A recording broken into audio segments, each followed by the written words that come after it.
Dostlar, ikinci saatımıza başladıq. Yeni qoşulanlar, bilənlər, bilməyənlərə desin. Radio Enerjida 100% enerji səhər şousunun faydalı saatı başladı. Faydalı saatımızda əlbəttə ki, faydalı saatda biz tək olmuruq. Qonaqlarımızla bərabər bu saatın maksimum faydalı olması üçün əlimizdən gələni edirik. Qonaqlarımız bizimlədir.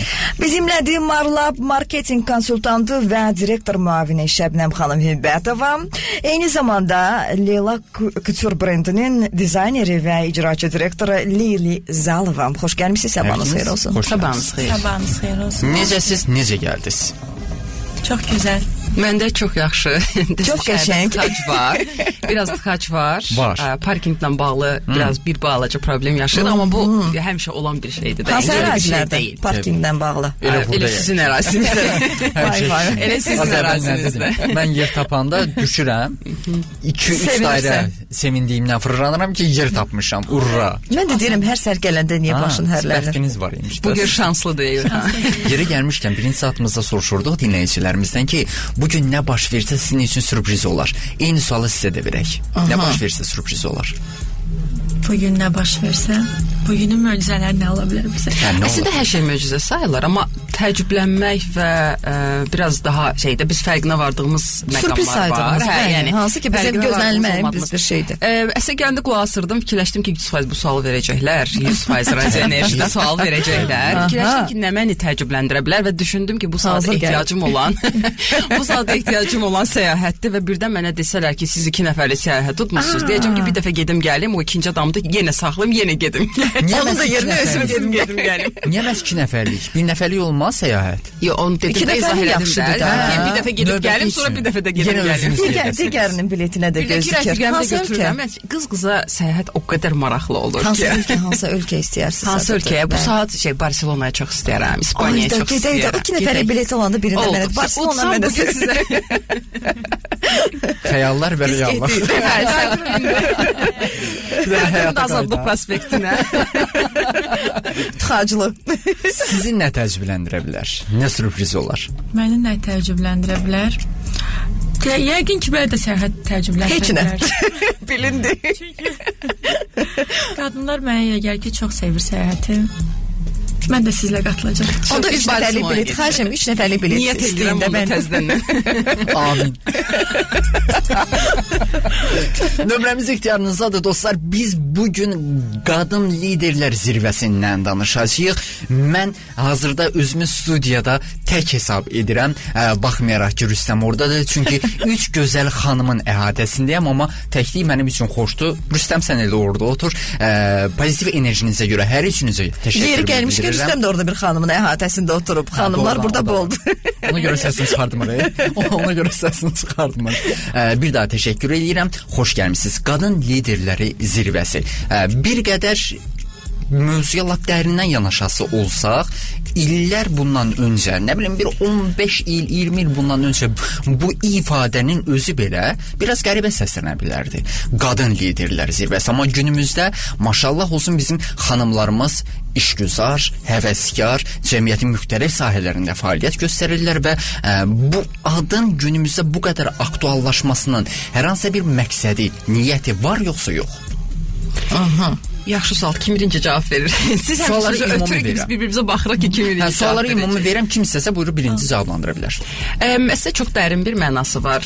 Belə deyək də, siz dediyiniz kimi 15 il, 20 il əvvələ qayıtsaq, düzdür, bu qədər vəziyyət o qədər də ağır deyil də. Əlbəttə ki, bizi parlamentdə qadınlar, təmsil edən qadınlar belə var idi. Bu başqa bir mövzuda. Amma bugünkü ilə əlbəttə müqayisə etdiyimiz zaman çətin bir dönəm idi. Çox təəssüf ki, bugünə ehtiyacı var buna. Niyə? Çünki hələ də nədənsə qadınlar liderlik qabiliyyətlərinin olmadığı düşünülür. Elə bir cəmiyyətdə yaşayırıq ki, qadınlar lider kimi hələ də tam olaraq mənimsənilmir. Amma bu yəni mən özüm də biznes sayəsində olduğuma görə bunu mən sizə rahatlıqla deyə bilərəm ki, en qədər müsahibələr aparmışam, en qədər insanlarla ünsiyyətdə olmuşam və deyə bilərəm ki, liderlik nə qadın, nə kişi deyil. Liderlik insanın özündən asılıdır. Və hətta mən həmişə çox maraqlı idi mənə ki, lider olaraq doğulur, yoxsa bu sonradan əldə edilə bilən bir qabiliyyətdir. və əldə edilə bilən qabiliyyətdir. Yəni insanın ruhunda da olmalıdır. Amma bu həm də yetişdirilə bilər, həm də inkişaf etdirilə bilər. Ona görə də bu gün çox təəssüf ki, biz buna biraz cəhd göstəririk. Mən təəssüf ona görə deyirəm ki, mən feminist o deyəndə deyir, feministəm sözü biraz ağır gəlir. Amma qadınların hüquqlarının tapdanmamasının tərəfdarıyam. Yəni burada söhbət kişilərə nifrətdən getmir də. Yəni təbii, amma bunu belə aşılayırlar. Bəli, çox təəssüf ki, elə aşılanır ki, amma biz həqiqətən qadınların hüquqlarını o baxımdan deyirik, qorumaq lazımdır ki, günü bugün biz niyə özümüzü sübut etməliyik? Niyə kiməsə sübut etdirməliyik ki, biz bunu bacarırıq? Biz öz işimizə görə də qadının təbiətində var da yaradıcılıq. Amma məncə burada sadəcə cinsi ayrılıq var deyə sübut etməyə ehtiyac edirik. Amma hər kəs özünü sübut etməyə edə bilər. O başqa əlini stola vura bilər və özünü yenə də biraz göstərə bilər cəmiyyətə. Mən liderim. Sadəcə burada incə nüans açar nədir qadın olmaq. Yox, təəssüf ki, biz ona ilişirik. Yaxşı məqamda əslində, amma burada qadın birliyini göstərəm, sizin tərəfinizi tuturam. Təbii ki, mən də amma bilirsiniz ki, yox, əlini masaya vurmaq məsələsində lider əlini masaya vurmur. Lider elə eləyir ki, hamısı ona arxasınca gedir. Əlini masaya vurmasa liderə gedib çıxa bilməz. Liderliyə gedib çıxa bilməz. Bu mövzuda mübahisə etməyək. Çünki bu elə bir mövzudur ki, yanaşmalar fərqlidir. Biznesə gedir çıxır, bəli. Biznesə gedir çıxır. Amma bir məqamda var ki, sizin sözünüzə qüvvət, cəmiyyətimizdə vəziyyət günümüzdə o qədər də pis deyil. Məhz xanımlara baxımdan çox gözəldir. O qədər deyil, ümumiyyətlə yaxşıdır. Əlbəttə. Gəlin bunu etiraf Hətta edək. biz bəylərin belə yanaşması çox gözəldir. Ədalət və bərabərlik baxımından baxanda həmişə tarix boyu qadınlarımızın potensialı məhdudlaşdırılıb. Amma indiki dövrdə isə mən düşünürəm ki, lider qadınlar niyə olmalıdır? Müəyyən nəsil gənc qızlar üçün onların daxilində olan potensialını çıxartmalıdır. Bəli. Və onların daxilindəki potensial çıxdıqca onların həyata atılmağı, aktiv qadın olmağı daha yaxşı olur. Ümumiyyətlə fasiləyə keçəcək. İstəyirəm sualımı ünvanlayım, sonra fasiləyə keçək.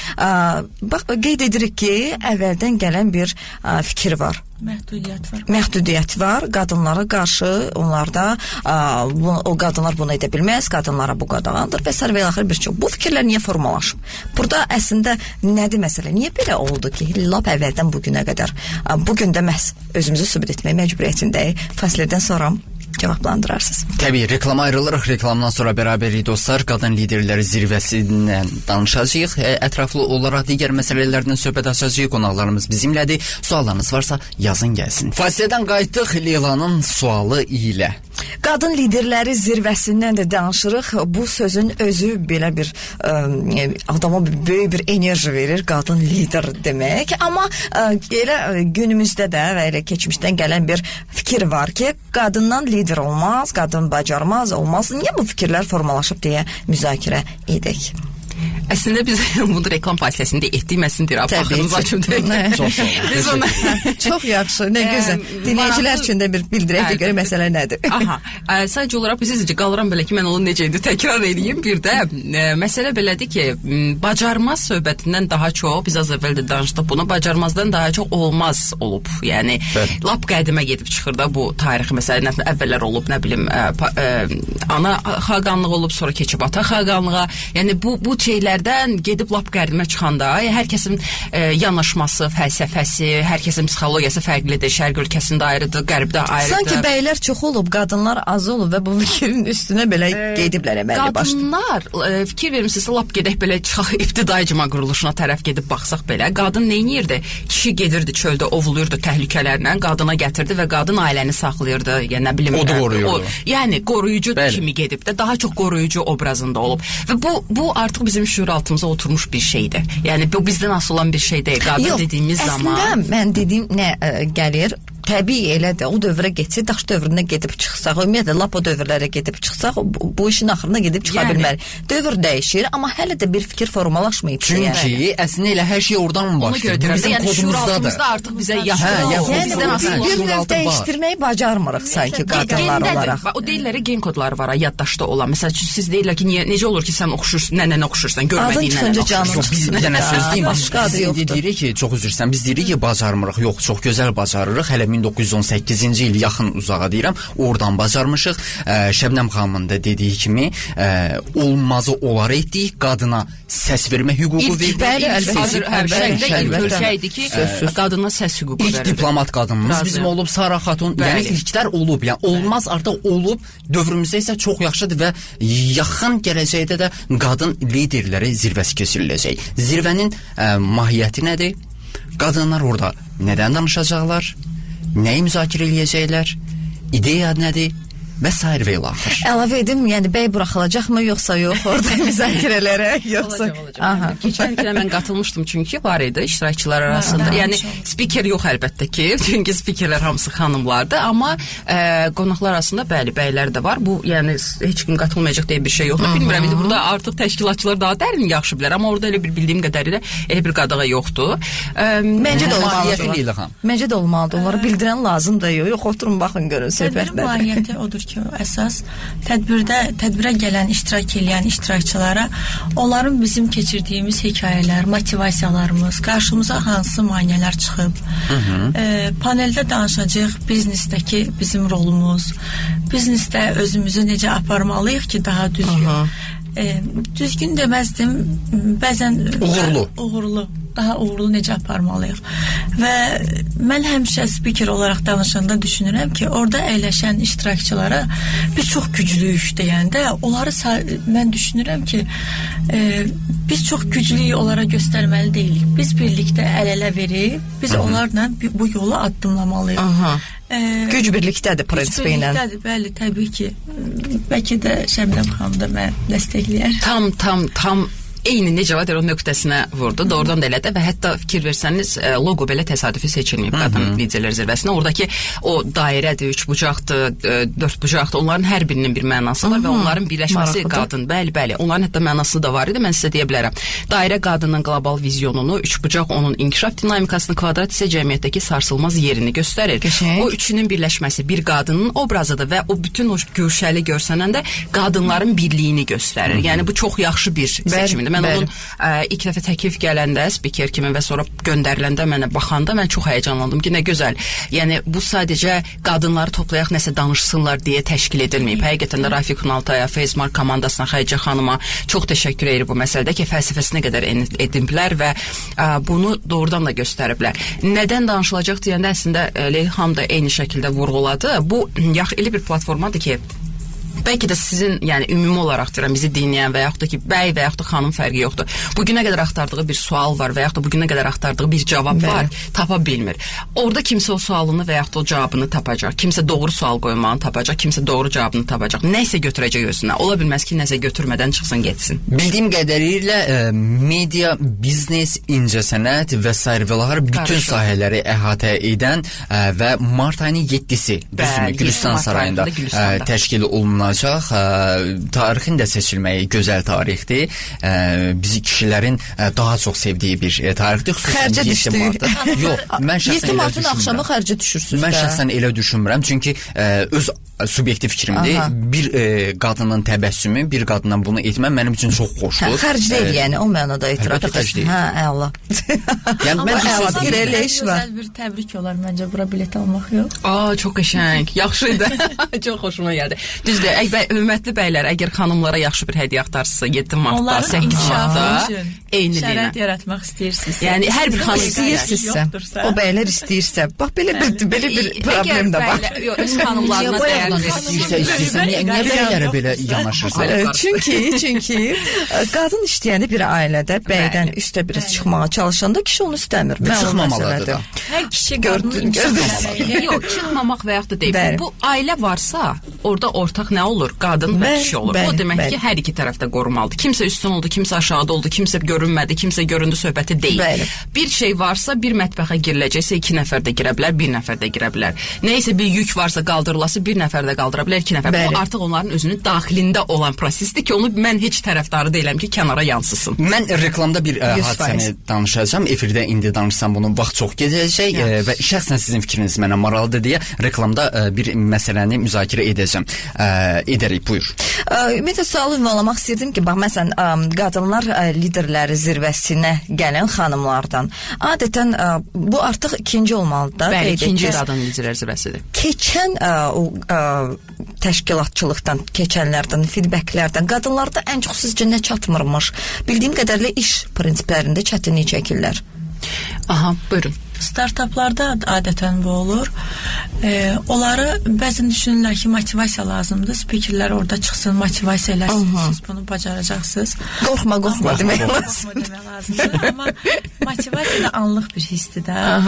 Hər zaman demək lazımdır ki, heç olmasa siz özünüz öz üzərinizdə işləyin, öz disiplininizi yaradın. Özünüz də addım pis vərdişlərinizi yaxşı vərdişlərə düzəldin ki. Qadının pis vərdişi. Qadının pis vərdişi. Evdə yatmaq, iş görməmək. Yəni pis vərdiş deyəndə bizim ağlımıza dərhal o şey gəlir. Çəkməsin, içməsin, nə bilim, nə ilə. Onlar da var. Amma onda hələ ki, ona mən toxunmuram. Amma məsələn pis vərdiş deyəndə ən yaxşı halda düz deyir ki, hərəkət etməmək. Bu özü elə bir iş görməmək, yaşamaq təbii ki, də mən də onu qeyd etdim. İrəli sürməmək.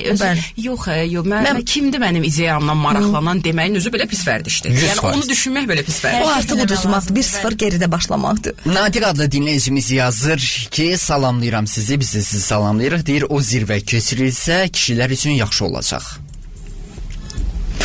Nə mənada yaxşı olacaq? Nə mənada yaxşı olacaq? İnanmadı.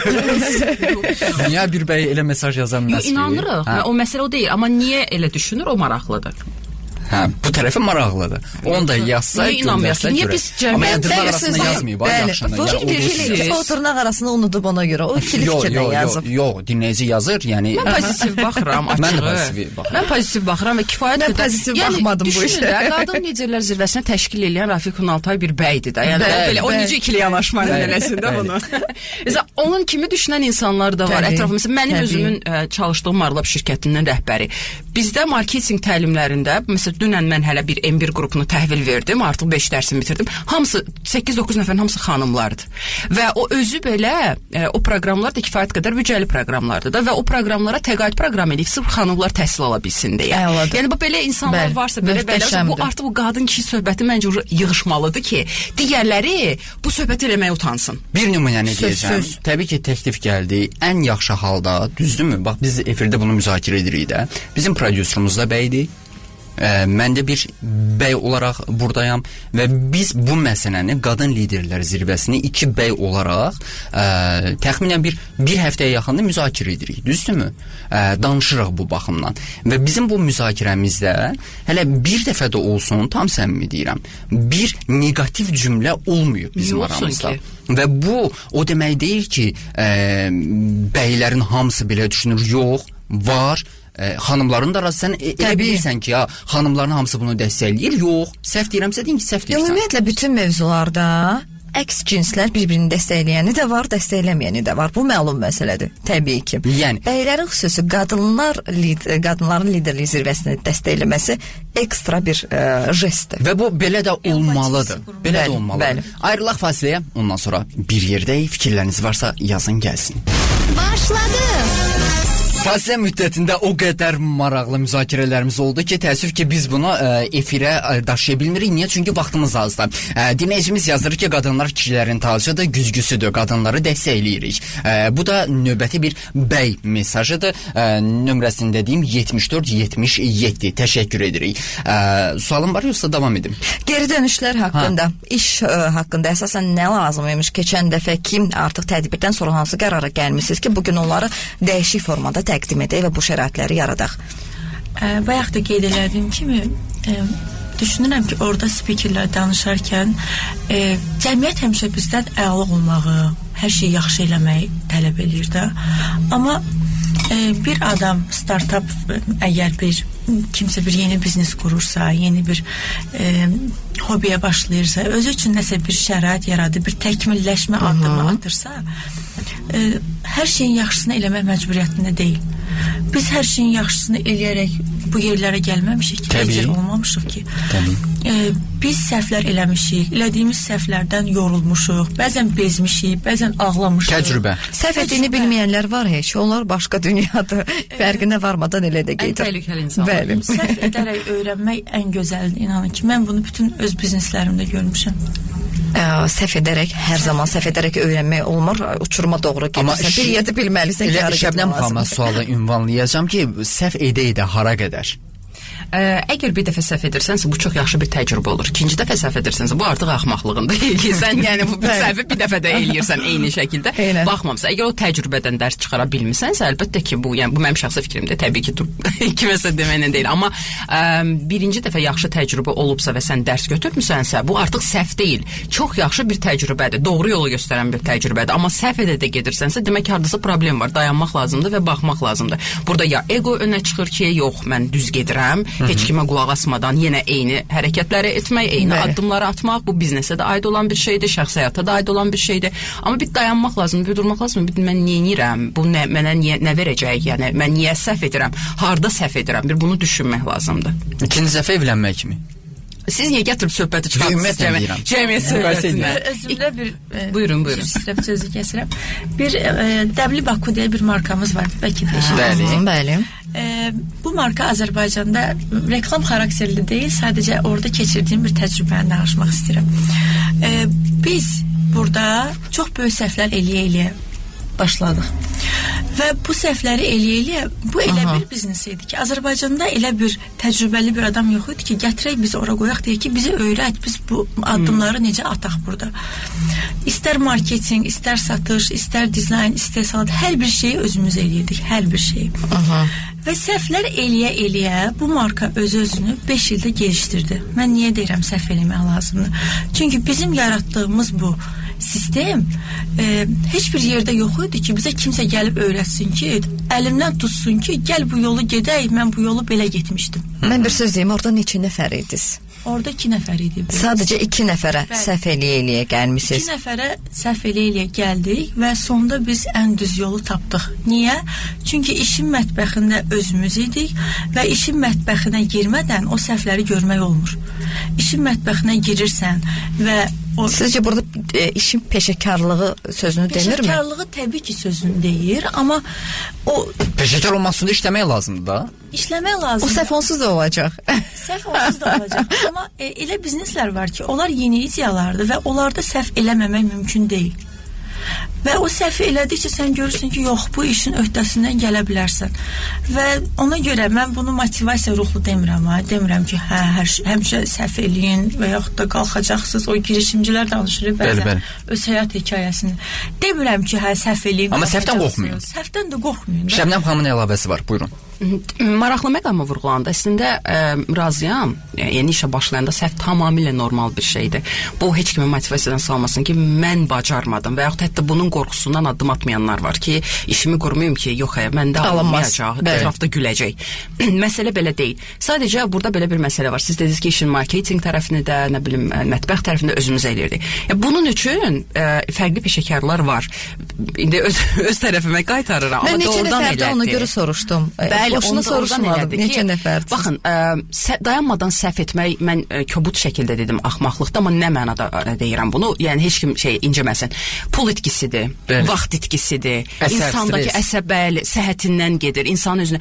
Bunun üçün həmin o peşəkarı cəlb etmək lazımdır ki, mənim hal-hazırda büdcəm yoxdur ki, mən marketing mütəxəssisini, biznesin inkişafı üzrə mütəxəssisi cəlb eləyim. Bunun üçün konsultantlar olur, marketing konsultantlar, biznes konsultantlar gəlir, baxır, sizin dediyiniz kimi işin mətbəxinə düşür. Biz özümüz keçirdirik bunu təcrübələri. Misal üçün var şirkət 2 il sonra gəlir bizə deyir ki, böyümək istəyirəm. Satışım eyni gedir, amma ilişib qalmışam. Amma bilmirəm ki, necə böyüyüm də. Hər şey qaydasındadır. Amma artıra bilmirəm. Yəni, eyni qalıb satır. Mətbəxinə qədər düşürük. Adamın görmədiyi yerləri belə görürük və açıq ona göstəririk. Yol plan xəritəsi çəkirik ki, çünki tək olmamalıdır bu proses. Burada mümkün deyil tək amma olasınız. onun üçün kifayət qədər büdcə lazımdır. Yəni, başlayanda ilkin əvvəllərdə bu... sizi o itki səhvlə elədiyiniz büdcədən qat-qat qənaət etmiş olacaqsınız. Yox, orası aydındır, amma əvvəldə də pul tapmaq lazımdır. Yox, zaten bu işi qurur da. İnsan pulu tapıb qurub işini, amma davam elətdirə bilmir, qalır belə ki, necə böyüdüm. Bu proses bundan olan qalan pulunu qoyub da Şəbnəm xanım. Anlayıram. İndi siz mən marketinq konsultant indi sizin alınıza nə məbləğ gəlir bilmirəm, amma bu o qədər böyük bir məbləğ deyil. Endirimlər eləməz. Eləyirik də zaten. Bizim özümüz edirik. Yəni bizim özümüzün verdiyim qiymətləri mən indi buradan demirəm də, verdiyim qiymətlərə baxsanız, biznesə görə dəyişir bu. Çünki biz bilirik axı o biznesin gücünü. Və dəyişməlidir də. Dəyişməlidir də, əlbəttə ki, dəyişməlidir. Söhbət böyük şirkət strategiyası yazmaqdan getmir. O ayrı bir məbləğdir. Kiçik şirkətlər ayrıdır, orta sahibkarlarda qiymətlər ayrıdır. Çünki niyə? Buradakı iş həcmi də ondan asılı olan bir şeydir. Biri var böyük həcmli iş görsən, bir də var ki, mikro sahibkardır, dəstək istəyir. Ona bir audit alətimiz var. Gəlirik, auditini eləyirik, ona uyğun həllər, təkliflər veririk. Yəni demək istədiyim odur ki, bunun üçün peşəkar dəstəyi mütləq lazımdır. Hər kəs öz yerində olmağı prinsipidir. Yəni əslində sizin dediyinizdən bəlkə bu biraz qorxulu çıxa bilər. Ora 15-20 nəfərə cəlb edib onlara pul paylamaqdan getmir söhbət. Elə yeni bu işə başlayanlar var ki, istər marketinqdə, istər digər hansı ki görüləsi işlər var. Uyğun bir qiymətə 3-5 nəfər, 2 nəfər çox azdır. Uyğun qiymət deyirsən, amma burada belə bir nüans ondan ibarətdir ki, misal üçün deyəcəm, Şəbnəm xanım bu işə zəmanət verir. Deyir ki, mən etsəm, sənə zəmanət verirəm ki, sən irəliləyəcəksən. Bəli. Amma o uyğun qiymət dediyimiz zəmanət verilmiş. O da itkidir. Bəli. Amma hər halda yeni fikirdir. Bilmirəm axı yeni fikir verə biləcək yoxsa çünki təzə başlayır. İnsan üçün təzə başlayıb deyərkən deyən yoxdur ki, elə kəsmək kimi olmasın. Gəlsin desin mənə nəsə məsləhət versin. Zəmanət məsələsi biraz riskli məsələdir. Niyə? Çünki bazar araşdırması var da. Yəni mən bu bazarı araşdıranda, bəli. Mən bazarı araşdıranda baxıram ki, vəziyyət artıq elədir ki, yəni bunu heç siz bunu deyirsiniz də amma. Bəli. Yəni gəlib qoyursan sahibkarə qabaq ki, çox üzürlüsə, amma yəni biz araşdırdıq, sən heç bura girməməlisən. Yəni siz bunu deyirsiniz. Yəni, mütləq. Yəni, amma digər pul qazanması deməyəcəkdi onu. Söz yox. Bu artıq onun vicdanına qalmış bir şeydir. Mövzu dəyişir, amma o vicdanına qalmış bir şey. Gedirik fasiləyə. Ondan sonra bir yerdəyik. Qadın liderlər zirvəsindən danışırıq və eyni zamanda bu sahəni əhatə edən çoxşaxəli digər məsələlərə də toxunduq ki, liderlər zirvəsinə qayıdacağıq. Qonaqlarımız Şəbnəm xanım Hümbətova, Marlab marketinq konsultantı və direktor müavini, eyni zamanda Leyli Zalova, Leyla Köçə brendinin dizayner və icraçı direktoru. Sistem elə olmalı deyil. Bəli, necə olmalı elə gələm ondan da danışaq. Efirdəyik. Baxın, elə birazdan bizim rubrikamız olacaq, yeri gəlmişən. Elə bax, sizin sözünüzə qüvvət. Əslində necə olmalıdır? Əslində sistem olmalıdır. Aha. Amma bizdə, məsəl üçün, mən öz sahəmdən desəm, Azərbaycanda niyə markalar yoxdur? Avropada markalar var, çox tanınmış markalar var. Çünki bizim çox az bir SSR dövründən sonra olan bir dövrümüz var. Bizim çox qısa bir dövrümüz var. Və biz özümüzə marka yarada bilməmişik. Biz özümüzü inkişaf elətdirə bilməmişik. Bizim adımız yoxdur. Biz sistem qura bilməmişik. Lap yoxa salmayın da, o dərəcədə. Amma yox, niyə var axı? Barmaq sayılası da olsa var. Bizdə hansı marka var ki, dünyada çox tanınmış bir markadır? Çayımızdan var ki, xarici ölkələrdə rastlaşırıq. Bir markadır, düzdür. Yeni deyil, artıq neçə illərdir yanılır. Bəli. Ki, yəni həmin o dönəmdən yaranan markadan söhbət gedir. Yəni Sovet dövründən artıq başlayıb, bu marka artıq məşhur, hələ də məşhur. Çünki sistem yoxdur. Biz həmişə işin başında özümüz dayanmışıq. Biz əgər bu həyatda yoxuqsa, bizim övladımız o işi apara bilməz. Çünki biz olmuşuq həmişə orada fəhlə. Mənim düşüncəm nəsildən nəsilə ötürülən bir brend yoxdur bizdə. Yəni sistem yoxdur. O qədər razı deyiləm, nə yalan deyim. Amma yox, faktlarda yoxdur. Belə bir məsələ var. Bu artıq tələb-təklif formatına gəlir. Digər ölkələrlə müqayisə etsək, ölkələrdəki tələb-təklif formatlarına daxil olsaq ki, təbii biz istəyirik bizim ölkədə bəzi şeylər inkişaf etsin, amma tam yoxdur, razı deyiləm. Yox, var, indikləri demir, köhnədir, var, hansı var? Köhnədən gələn bir şeyə qalsaq, gərək onda heç nə düşünməyək. Məsələn, çünki gəlin baxaq da, Louis Vuitton, BMW, Mercedes, Ford, bunlar hamısı nəsildən nəsilə ötürüb, hətta Çində bildiyim qədər heç olsun üstündə öz ailəsi dayanmır. Paylar satılıb və hissədarları var. Amma ad yenə də Amma bu ad yenə də odur. Yəni Ford yenə də Forddur və yaxud da BMW yenə də marka adları çəkirəm burada, amma qlobal markalar. Bu şərait məsələsidir. Sadəcə Azərbaycanda biz bu məsələni ümumiyyətlə mənim podkast proqramımda çox toxunuruq, Marketing Talks proqramında çox toxunuruq ki, niyə bizdən yerli brendlərdən qlobal şeyə gedib səyahət edə bilmirik də.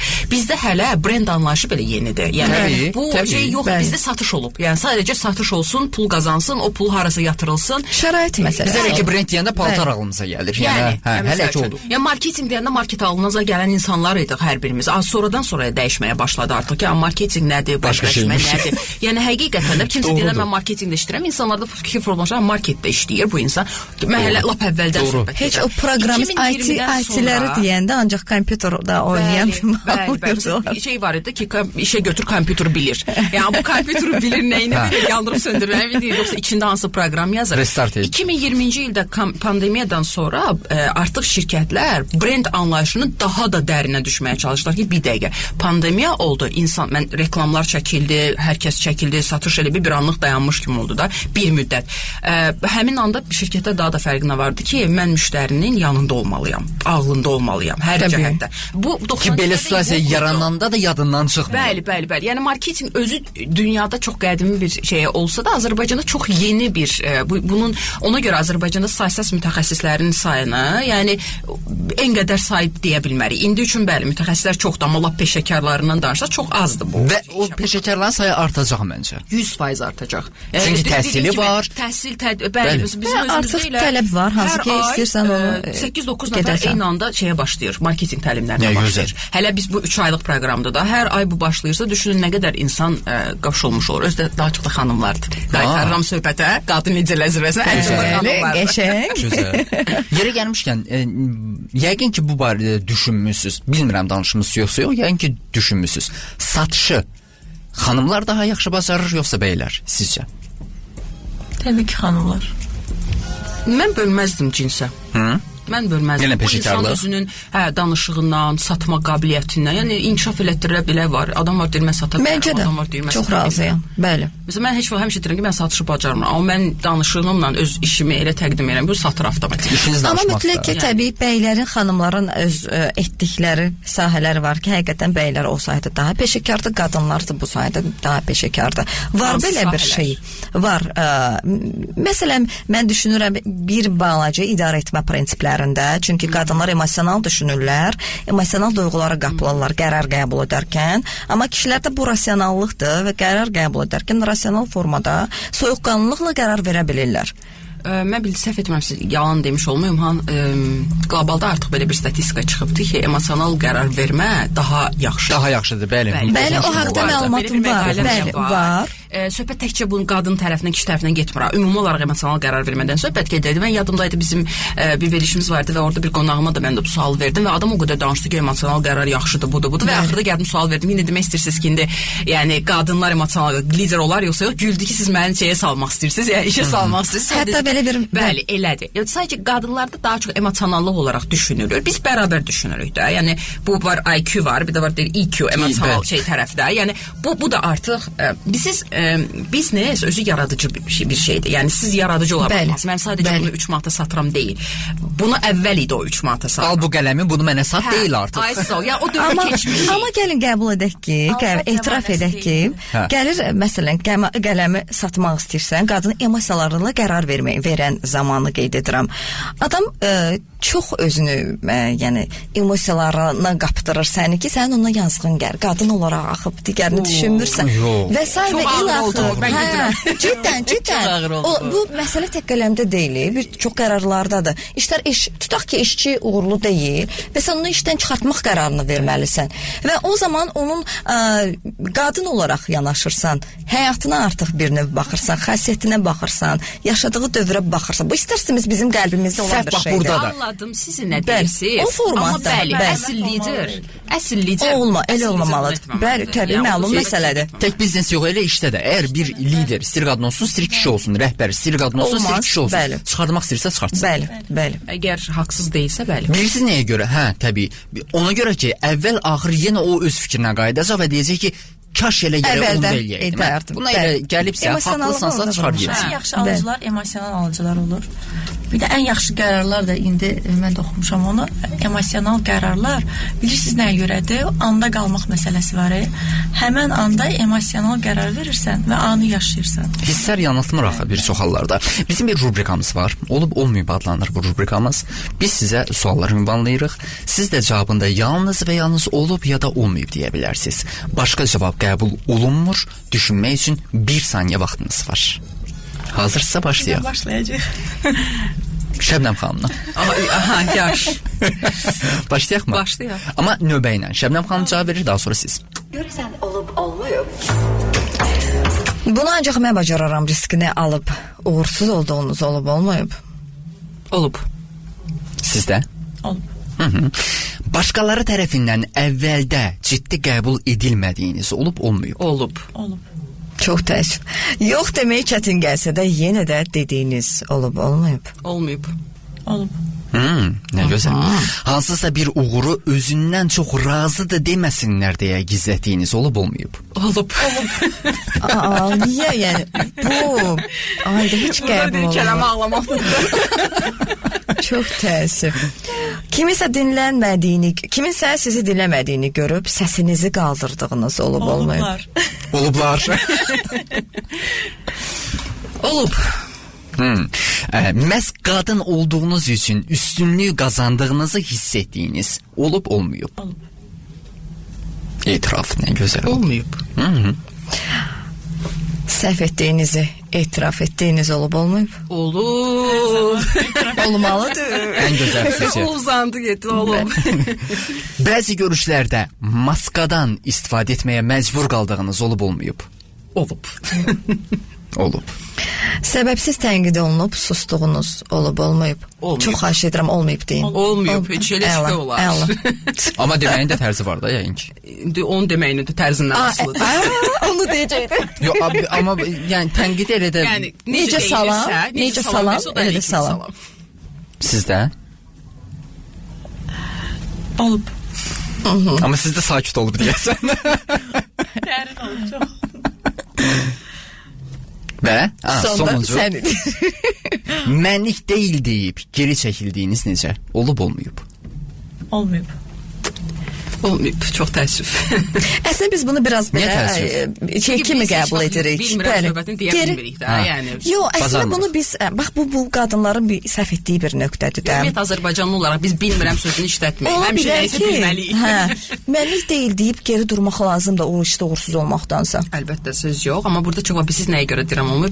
Çox xahişlə olur, dost, tanış, yox deyə bilmirsən, imtina eləyə bilmirsən. Emosiyalar. Hə, məcbur olursan ki, dəstək olasan və ona görə də istəmədən də olsa, hə, deyirsən ki, yaxşı. Ax, bu emosiyalar, bəli.